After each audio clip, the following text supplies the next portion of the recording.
So, about the music. Yes. So, what kind of feel were you going for when when composing the music for some of the more action-laden scenes? Like, for instance, the Autobot Decepticon battle that happens on earlier in the movie. What kind of feel were you going for? Well, it came back to my influences, progressive rock music from the 1970s. That's what I had in mind. Now, you probably can't relate to that. You don't know you're too young. Yeah? Great. Okay. Okay.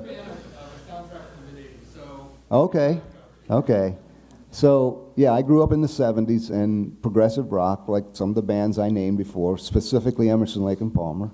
Keith Emerson was the keyboard player of that band. That was my main influence, and that's what I brought into Transformers. A little side story about that. So Keith Emerson is my idol. You know, if I could pick one person that influenced me, inspired me, it was Keith Emerson. And in 1986, I had a chance to get backstage, and one of the assistants to the band said, "Do you want to meet Keith?" And I said, "Oh man, I'd love to." Knowing I was going to meet Keith Emerson, I put together a cassette tape. And on that cassette tape was some Transformers music and Rocky IV music. And I wrote a letter to Keith, and I said, "You were the inspiration to me. I would not have written the music the same way if it hadn't been for your inspiration. I never expected anything to become of this. He's megastar.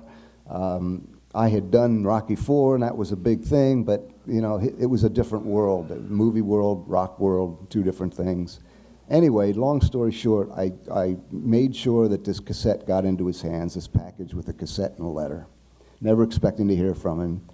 But the next day, he called me at home. I had put my home phone number, and he said, "You don't know what you've done for me with this cassette tape and this letter." And he said, "You are right where I'm at musically." And that was the biggest compliment I could have asked for. So the fact that Keith Emerson inspired me to write the music to Transformers and Rocky IV, and he made that connection when he heard the tape, that was a big moment for me. So anyway, the short answer to your question is progressive rock music is what influenced me to write that stuff.